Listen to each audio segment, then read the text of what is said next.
الحمد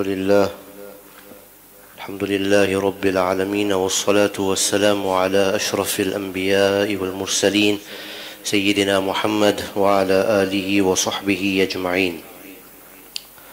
اللهم صل وسلم وبارك على سيدنا محمد طب القلوب ودوائها وعافية الأبدان وشفائها ونور الأبصار وضيائها وعلى آله وصحبه وبارك وسلم. اللهم يا وهاب صل على سيدنا ومولانا محمد فاتح الأبواب وعلى آله وصحبه وبارك وسلم وبعد.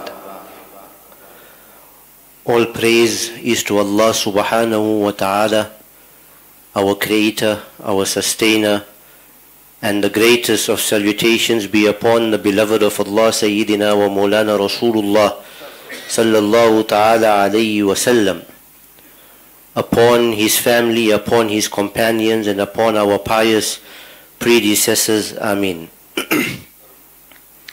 Alhamdulillah, it is by the grace, the mercy, the will of Allah subhanahu wa ta'ala that He Jalla wa Ala has gathered us in this masjid for Salatul Jumu'ah by granting us longevity of life. We ask Allah for guidance. We ask Allah subhanahu wa ta'ala for forgiveness. We ask Allah subhanahu wa ta'ala to shower upon us His divine mercy and to grant us the intercession of Rasulullah sallallahu alayhi wa sallam on the day of resurrection. Ameen.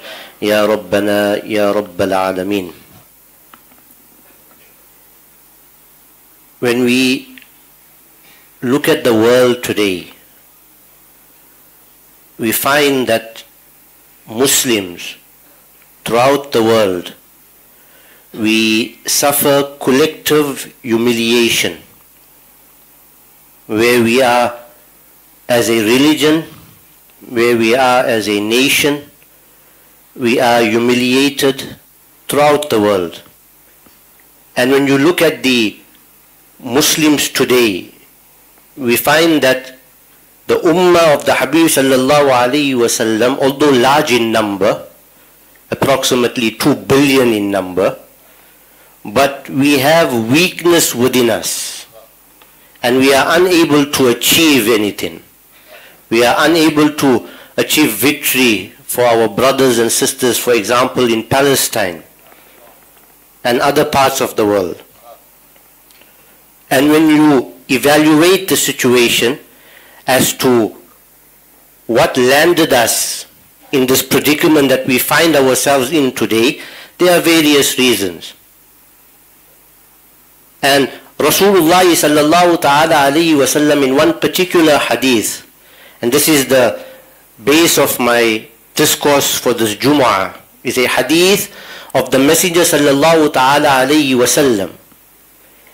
Rasulullah sallallahu ta'ala alayhi wa sallam gives the reasons for the humiliation of Muslims, and he also gives the solution. He also gives the solution. So inshallah, for the next few minutes, and this is for us to introspect, to evaluate our lives and change. Nothing will happen, brothers in Islam. Inna Allah la yughayyiru ma biqawmin hatta yughayyiru ma bi anfusihim.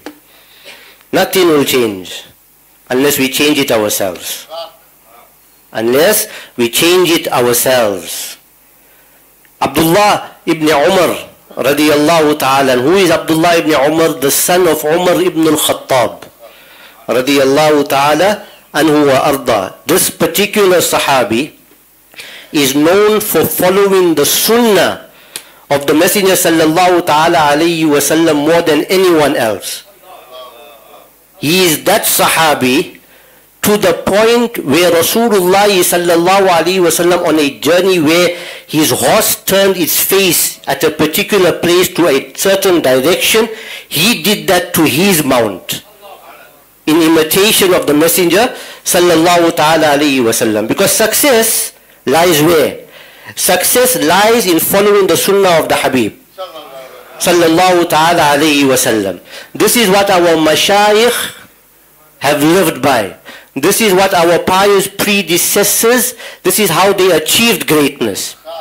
They achieved it because they embodied the sunnah of Rasulullah sallallahu ta'ala alayhi wasallam, because for them no other manhaj, no other methodology mattered but the methodology of Muhammad sallallahu ta'ala alayhi wasallam. So Abdullah ibn Umar radiyallahu ta'ala said, I heard Rasulullah sallallahu ta'ala alayhi wasallam say, إِذَا تَبَايَعْتُمْ بِالْعِينَةِ إِذَا تَبَايَعْتُمْ بِالْعِينَةِ, when you deal in ina transactions.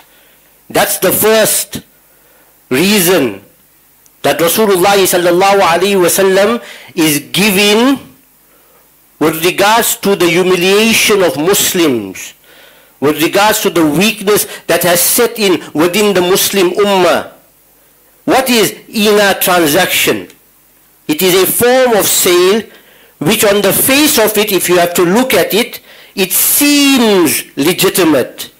But in reality, it's just a cunning trick, legal trick, loophole to try and make permissible interest. That is why it's frowned upon in Islamic finance. The point that the Messenger sallallahu ta'ala alayhi wasallam is making, your brothers in Islam, we look for loopholes.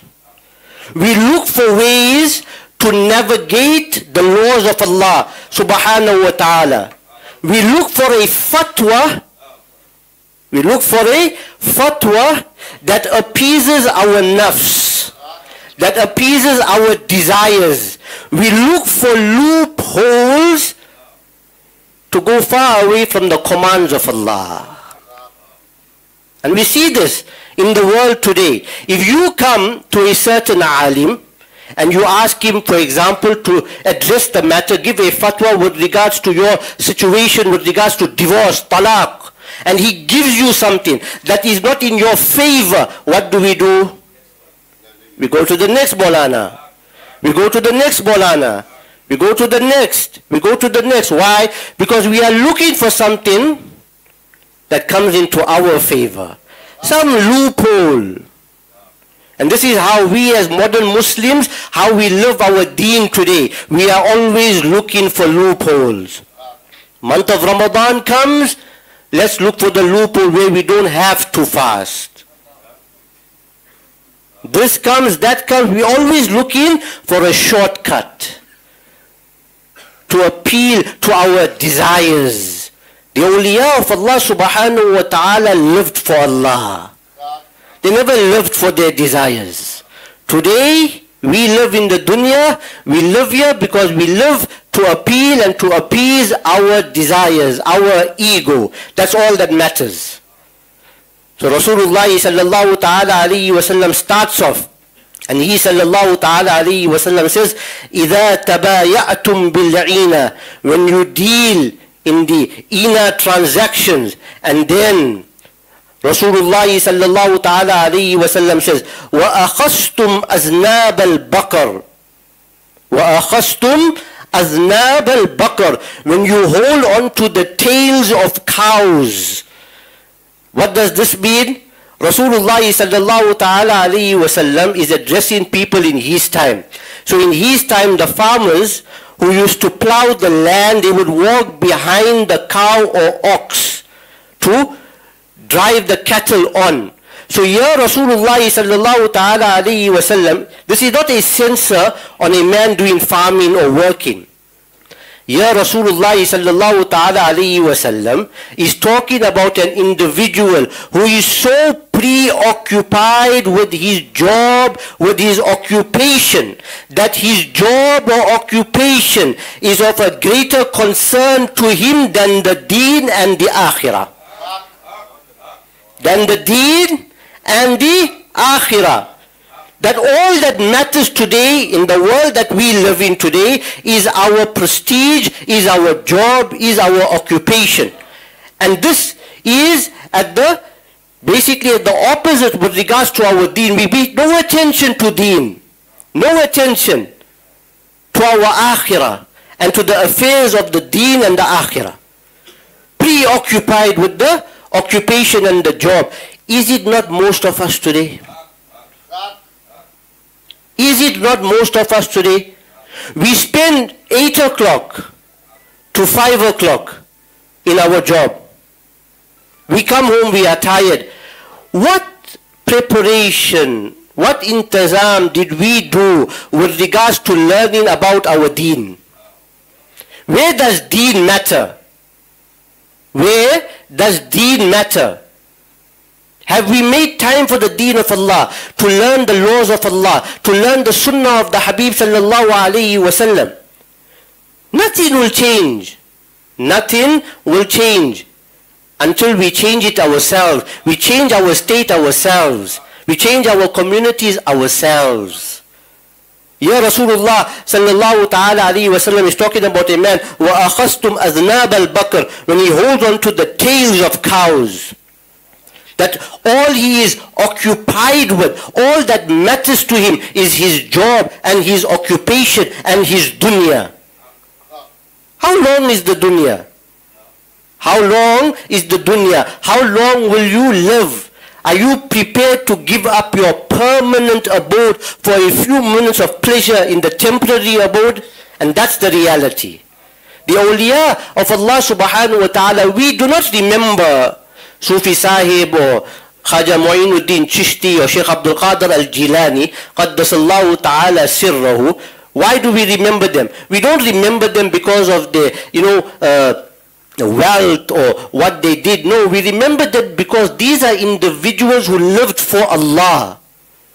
They lived for Allah subhanahu wa ta'ala. They, in their lives, what mattered to them was deen and akhirah. And because of deen and akhirah mattered to them, Allah made the dunya subservient to them. Allah subhanahu wa ta'ala made the dunya subservient to them, made people respect them, because they prioritized deen and akhirah over dunya. And then Rasulullah sallallahu ta'ala alayhi wa sallam says, وَرَضِيتُمْ بِالزَّرَعِ, when you are content with farming. And this is similar to the advice that Rasulullah gave above.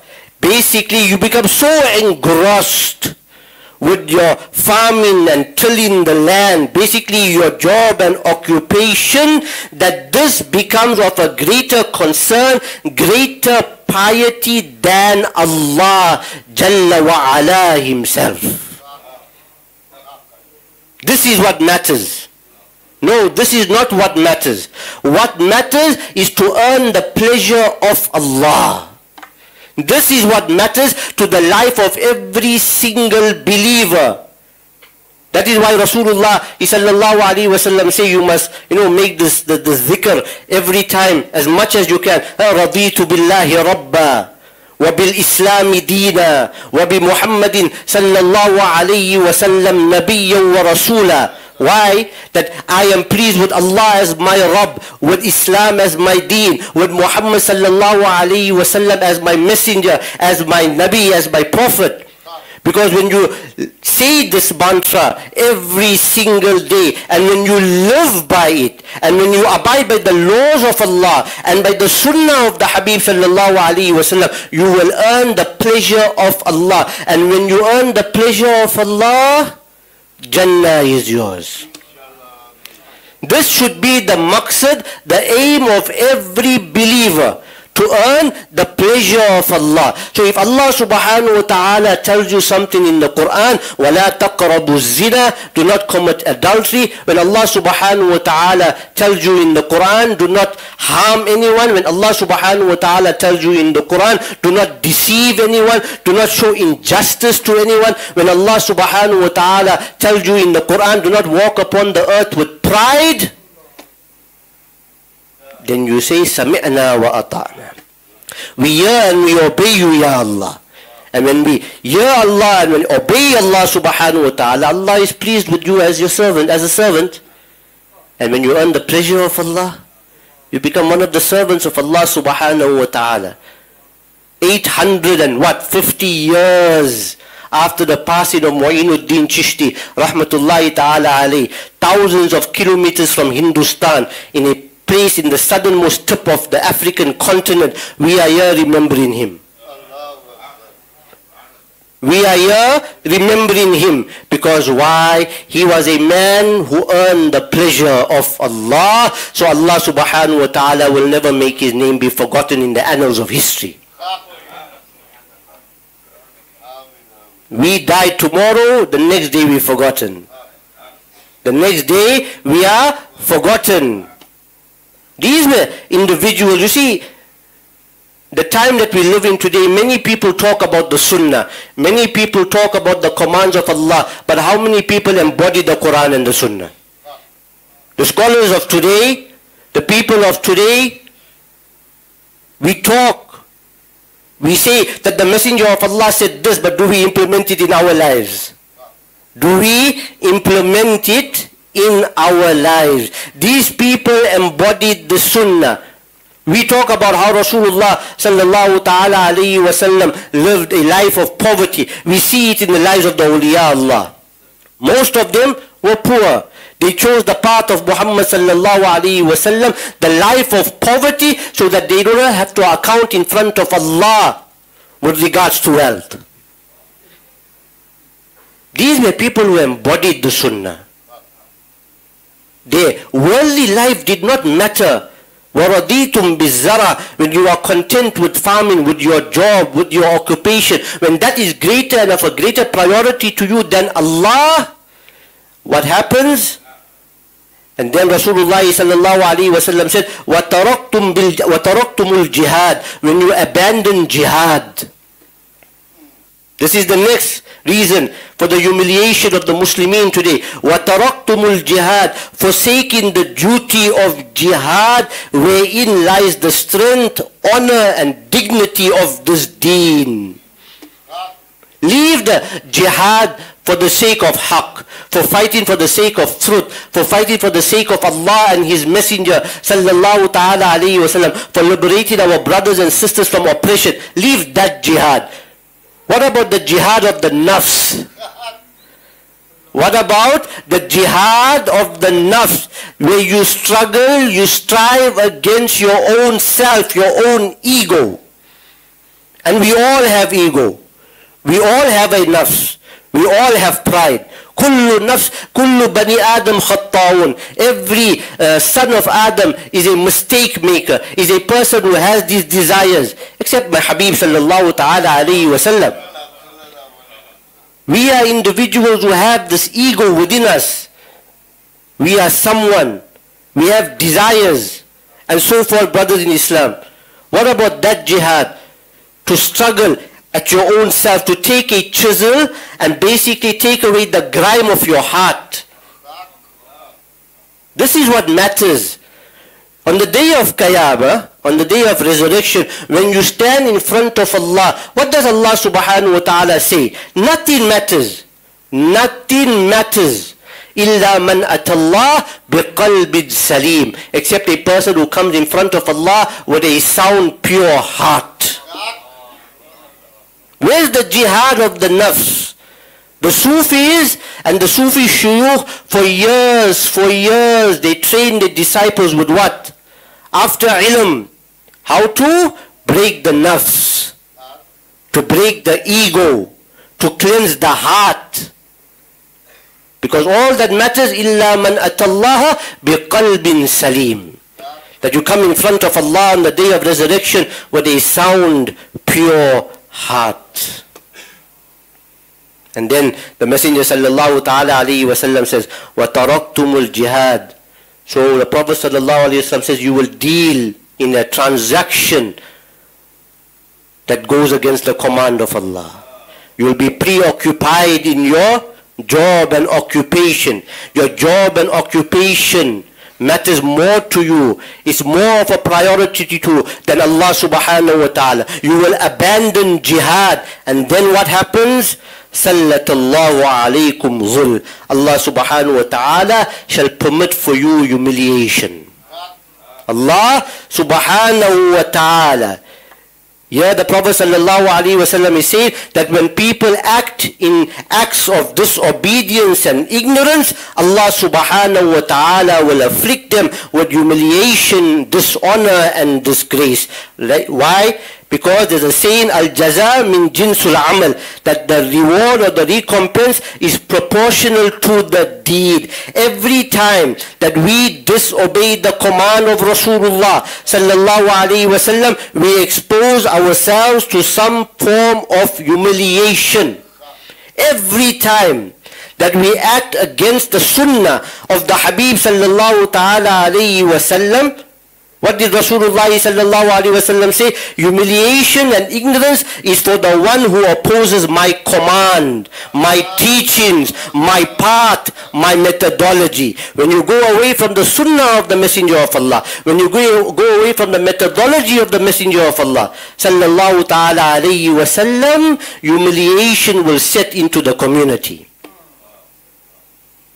Let us introspect. Look into your lives and see how much of the sunnah of the Messenger sallallahu ta'ala alayhi wasallam is being neglected.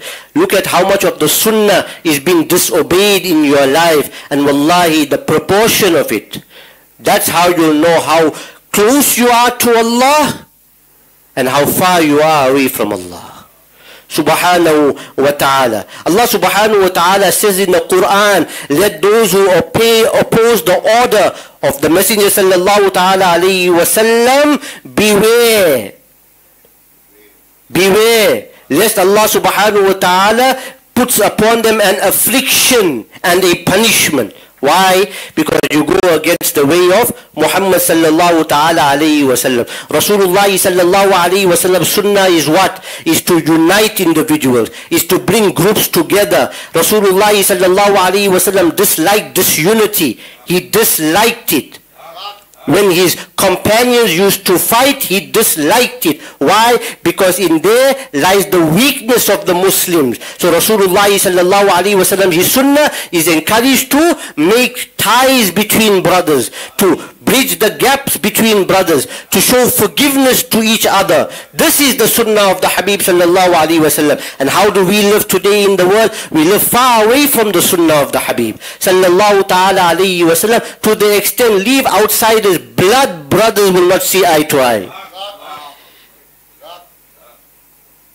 Rasulullah sallallahu ta'ala alayhi wa sallam, the more we move away from the sunnah of Rasulullah, the more we move away from the sunnah of the Messenger of Allah, we are in the predicament that we are in today because we have moved away from the way, the path of Muhammad sallallahu ta'ala alayhi wa alihi wa sahbihi wa sallam. So when people try to evade the prohibition of riba through legal trickery, when people, worry about their jobs and occupations more than Allah subhanahu wa ta'ala, when they evade the commands of Allah, the prohibitions of Allah subhanahu wa ta'ala, when we become so absorbed in the pursuits of the dunya over the deen and the akhirah, Rasulullah sallallahu ta'ala alayhi wa sallam says, Allah subhanahu wa ta'ala will place upon you humiliation and weakness. But what is the solution? What is the solution? The Messenger of Allah gave us one solution. One solution to the humiliation and to the weakness of the Muslims today. There's one answer, one solution. And what did he say sallallahu alayhi wa sallam? That all of this will happen until or unless hatta tarji'u ila dinikum, until you return back to your deen. Until you return back to your deen. This deen is not a lucky packet. You don't choose what you want. I want to follow this, I want to follow that. No. This deen, every single law of Allah has to be followed, and the sunnah of the Habib has to be followed. Bas. We don't choose. If Allah subhanahu wa ta'ala said that interest is haram, it is haram. If Allah subhanahu wa ta'ala says don't do this, we do not do it. If the Messenger sallallahu ta'ala alayhi wa sallam said don't do this, we don't do it. Why? Because وَمَا يَنْطِقُ عَنِ الْهَوَىٰ إِنْ هُوَ إِلَّا وَحْيٌ يُوحَىٰ. Whatever the Messenger of Allah says is revelation. Simple. حَتَّى تَرْجِعُوا إِلَى دِينِكُمْ. Return back to your deen. And Allah subhanahu wa ta'ala will take you out of this humiliation. Today, brothers in Islam, we run after every other form of isms. This group, nationalism, liberalism, this and that, these ideologies that is being promoted in the world today. None of this matters to us Muslimin. None of these groups we belong to. We belong to the Ummah of Muhammad. We belong to Muhammad sallallahu ta'ala alayhi wa alihi wa sahbihi wa sallam. You know, Sayyidina wa Maulana Abu Ayyub al-Ansari, rahmatullahi ta'ala alayhi, radiyallahu ta'ala anhu wa arda, the great companion of the Messenger sallallahu ta'ala alayhi wa sallam, gave the tafsir of the ayah of the Quran when Allah says, do not cast yourself into destruction by your own hands. Abu Ayyub al-Ansari says this verse was revealed about us, a group from the Ansar. But why? When Allah subhanahu wa ta'ala gave victory to His Prophet and when He made Islam dominant, we said, let us stay with our wealth and properties in order to improve it. It was then that Allah subhanahu wa ta'ala gave the verse in the Quran, spend in the cause of Allah and do not cast yourselves into destruction by your own hands. Don't worry about the dunya. Don't worry about your wealth. Don't worry about the commodities of the dunya. When you live like Sufi Sahib, you will be remembered like him. When you live like Mu'inuddin Chishti, you will be remembered like him. When you live like Abdul Qadir al-Jilani, you will be remembered like him. Thousands of years ago, a man lived. But up to today, his name is throughout the world. Where these individuals who lived because of their wealth, running after the commodities of the dunya, no, these people ran after Allah. And when they ran after Allah subhanahu wa ta'ala, Allah subhanahu wa ta'ala opened up the dunya for them. Sayyidina Abdullah ibn Umar radiyallahu ta'ala anhu wa arda, إِذَا تَبَايَأْتُمْ بِالْعِينَةِ وَأَخَذْتُمْ أَذْنَابَ الْبَقَرِ وَرَضِيتُمْ بِالزَّرَعِ وَتَرَكْتُمُ الْجِهَادِ سَلَّتَ اللَّهُ عَلَيْكُمْ ظُلًّا لَا يَنْزِئُهُ حَتَّى ترجعوا إلى دينكم أو كما قال الحبيب المصطفى صلى الله عليه وسلم وصلى اللهم على نبينا وحبيبنا محمد وعلى آله وصحبه أجمعين والحمد لله والحمد لله والحمد لله رب العالمين. Bismillah ar-Rahman ar-Rahim. Alhamdulillah, mashallah. We say shukran jazilan to our Mufti Muhammad Ebrahim Soofie for his awe-inspiring lecture. On behalf of our respected Sahib Sajjada, Hazrat Shah Mufti Ghulam Muhammad Soofie Siddiqui Habibi, the Sufi Sahib family and the Muhammad Jusuf family of Atomic Demolishers, the Gora Mustafa family, the Bidya family, the Murideen and Muhibbin. We welcome one and all to the 132nd Urus Sharif of Sultan ul-Hind Atai Rasul Hazrat Khwaja Garibun Nawaz Rahmatullahi Ta'ala An, and the Urus Sharif of His Exalted Eminence Qutb Africa Hazrat Shah Haji Ghulam Muhammad Soofie Siddiqui Qadri Chisti Nizami Habibi Urf Hazrat Sufi Sahib Rahmatullahi Ta'ala Alayhi, as well as the Urus Sharif of his second elder son Hazrat Shah Abdul Aziz Soofie Siddiqui Qadri Chisti Nizami Habibi, lovingly known as Hazrat Dajajan Soofie Rahmatullahi Ta'ala Alayhi. Alhamdulillah, today's Jummah program is dedicated to Sayyidina Khalifatul Rasul Sallallahu Alaihi Wasallam, Hazrat Abu Bakr Siddiq radiyallahu ta'ala an, the purified Ahle Bayt alayhi salatu wasalam, and the esteemed Sahaba radiyallahu ta'ala an, and all our prized predecessors. We also like to welcome Hazrat Shah Maulana Qutbuddin Kaji and Hazrat Dr. Usama Kaji from the Habibia Astana in Cape Town, as well as our Dr. Imtiaz Suleiman of Gift of the Givers. For my announcements, the following car, it's a Fiat Silva BR80MSZN. Kindly remove your vehicle as there's an emergency, inshallah. The Uzur Sharif Hazrat Soofie Sahib Rahmatullahi Ta'ala alayhi will commence once again tomorrow afternoon after Asr Salah from 5:15 p.m. with Yasin Sharif Khatam, Shajra Mubaraka, lecture by Mufti Muhammad Farooq Soofie Siddiqui, Maghrib Salah, Langar Supper. A lecture by Sheikh Umar Ruman Soofie for our sisters will take place in the Mazar Sharif. The Sandal Sharif procession will commence immediately after Isha Salah. Thereafter, Mehfil Sarwan by Khalid Nawaz and party. The Miladun Nabi Sallallahu Alaihi Wasallam program, inshallah, will take place on Sunday, the 5th of January, commencing at 10 a.m. and lecture by our Hazrat Mufti Muhammad Ebrahim Soofie Siddiqui. The Chatti Sharif program of Khwaja Gan Khwaja Garibun Nawaz radiallahu ta'ala an will take place on Sunday evening after Maghrib Salah with Yasin Sharif Khatab, Naat Mankabat, Sandal Sharif, Salam and Dua, Langar Supper, Isha Salah, Mehfil Sarwa by Azhar and party. Dua Shifa is requested for Haji Ghulam Nabi Khan, Haji Harun Ahmad, Shamima Ahmad, Hassan Kabab, Yunus Raja, Yasmin Dawood, Saliha Pir by Faraz Adam, Safura Adam, Haji Iqbal Juma, Saliha Pir by Musa Isa and Faisal Khan. May Allah subhanahu wa ta'ala grant them a full and complete Shifa. Dua Maghfirah is requested for Rehana B. Ismail, Muhammad Saeed Khan, Ibrahim Subrati, who passed away in Medina Sharif last night, Yusuf Bamji, Muhammad Farooq Kasimji, Sheikh Himmat family, Sheikh Karim, Rasul Pacha and family. May Allah subhanahu wa ta'ala grant them a high abode in Jannah. Alhamdulillah, today's Langar lunch is sponsored by the Fahim Bidya family and the Gora Mustafa family. May Allah subhanahu wa ta'ala grant the marhumin the highest abode in Jannah, eliminate the kubur with nur, grant him shifa to all those who are sick, and bless the family with long life filled with piety, knowledge, good health, khair, success in this world and the hereafter, to the sadaqah of Rasulullah sallallahu alayhi wa sallam, his purified Ahle Bayt alayhi salatu wasalam, illustrious companions and our righteous predecessors. Ameen. Men will be fed in the marquee and the structure by the Ashur Karna, and ladies will be fed in the side of the Mazar Sharif. All Murideen and Muhibbin are requested to help and serve. Salah will be read outside. Please note, please, our sisters do not follow the Imam, perform your Zuhr Salah, inshallah. Kindly donate generously to our masjid maintenance and renovations collection.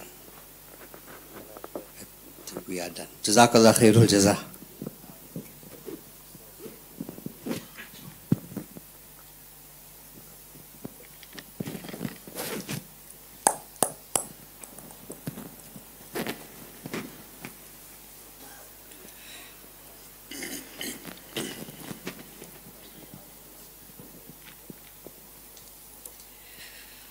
الله أكبر الله أكبر الله أكبر الله أكبر أشهد أن لا إله إلا الله أشهد أن لا إله إلا الله أشهد أن محمد رسول الله أشهد أن محمد رسول الله حي على الصلاة حي على الصلاة حي على الفلاح حي على الفلاح الله أكبر الله أكبر لا إله إلا الله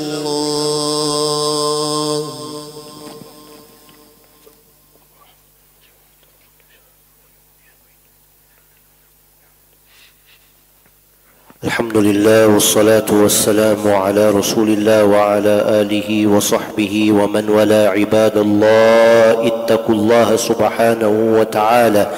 يقول الله تعالى في كتابه الكريم: أعوذ بالله من الشيطان الرجيم، بسم الله الرحمن الرحيم. يا أيها الذين آمنوا اتقوا الله وقولوا قولا سديدا يصلح لكم أعمالكم ويغفر لكم ذنوبكم ومن يطع الله ورسوله فقد فاز فوزا عظيما. عباد الله، قال رسول الله صلى الله تعالى عليه وسلم: اللهم إني أسألك الهدى والتقى والعفاف والغنى، أو كما قال الحبيب المصطفى. بارك الله لنا ولكم في القرآن العظيم، ونفعنا وإياكم بالآيات والذكر الحكيم، فاستغفروه إنه هو الغفور الرحيم.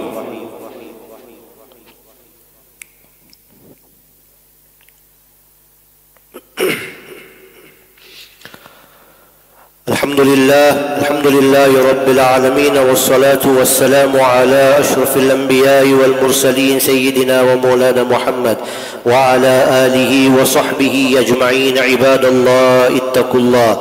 يقول الله تعالى في كتابه الكريم: أعوذ بالله من الشيطان الرجيم، بسم الله الرحمن الرحيم. يا أيها الذين آمنوا أطيعوا الله وأطيعوا الرسول وأولي الأمر منكم. ويقول الله سبحانه وتعالى في شان حبيبه المبارك: إن الله وملائكته يصلون على النبي يا أيها الذين آمنوا صلوا عليه وسلموا تسليما. لبيك اللهم صل على سيدنا ومولانا محمد وعلى أصحاب سيدنا ومولانا محمد، وارض اللهم عن ساداتنا أبي بكر وعمر وعثمان وعلي رضوان الله تعالى عليهم أجمعين. اللهم أعز الإسلام والمسلمين وأذل الشرك والمشركين ودمر أعداءك أعداء الدين. اللهم انصر المسلمين في فلسطين على اليهود الغاصبين. اللهم انصر المسلمين في كل مكان يا مولانا يا رب العالمين. ربنا ظلمنا أنفسنا وإن لم تغفر لنا وترحمنا لنكونن من الخاسرين. ربنا آتنا في الدنيا حسنة وفي الآخرة حسنة وقنا عذاب النار. عباد الله، إن الله يأمر بالعدل والإحسان وإيتاء ذي القربى وينهى عن الفحشاء والمنكر والبغي يعظكم لعلكم تذكرون. سبحان ربك رب العزة عما يصفون، وسلام على المرسلين، والحمد لله رب العالمين. أقيموا الصفوف.